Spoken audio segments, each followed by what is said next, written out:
আসসালামু আলাইকুম এভরিওয়ান, সবাইকে স্বাগত জানিয়ে শুরু করছি আজকের আয়োজন। আজকের আয়োজনে থাকছে পাঁচমিশালি ছোট মাছ রান্না। কিভাবে রান্না করলে অনেক স্বাদের হয়, তো চলুন মূল প্রসেসে যাওয়া যাক। এই যে এখানে একটি প্যান আমি নিয়েছি। প্যানের মধ্যে কিছু পেঁয়াজ কুচি নিয়েছি, কাঁচামরিচ ফালি কেটে দিয়েছি, কিছু ধনিয়া পাতা কুচি নিয়েছি, সামান্য একটু রসুন কুচি নিয়েছি।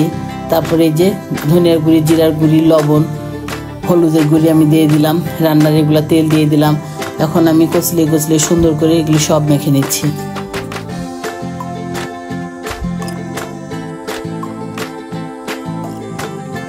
এখন আমি যে শিলবিলেতি আলু কুচি কুচি করে কেটে তারপর ভালো করে একদম ধুয়ে পানি ঝরিয়ে রেখেছিলাম, সে আলু দিয়ে এখন আমি ভালো করে মেখে নিচ্ছি। এই হাতে মাখা মাছের তরকারি রান্নাটি হাত মাখার উপরে নির্ভর করে এই টেস্ট। যত ভালো করে মাখানো যাবে এই তরকারিটি ততই টেস্ট হবে। এই তো আমার মাখা হয়ে গেছে। তারপর ভাই বোন এখন আমি এই যে মাছগুলি দিয়ে দিলাম। মাছগুলি দিয়েও আমি প্রায় 2-3 মিনিট ধরে আলতোভাবে মাখতেই থাকবো।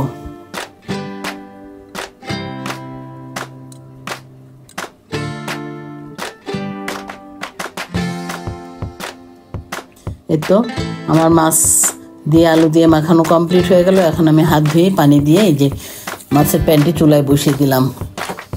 তারপরে ঢেকে দিলাম, জাল জ্বালিয়ে দিলে আমি চলে গেলাম, আসছি কিছুক্ষণ পরে। এই তো আমি চলে আসছি ভাই বোনরা। আমার এই যে তরকারিটার পানি কমে গেছে, তরকারিটা আবার হয়ে গেছে। তো এখন আমি জাল বন্ধ করে দিব। তারপর আমি প্লেটের মধ্যে বেড়ে নিব। এই যে আমি প্লেটের মধ্যে বেড়ে নিয়েছি। এই যে আমার মাছ ভাজিটি লাস্ট লুক আপনারা দেখতে পাচ্ছেন। তো আপনারা এইভাবে রান্না করে খাবেন, আশা করি আপনাদের খেতে অনেক ভালো লাগবে। তো সাবস্ক্রাইব এবং ফলো করে ভাই বোনরা আমার পাশে থাকবেন। আল্লাহ হাফেজ।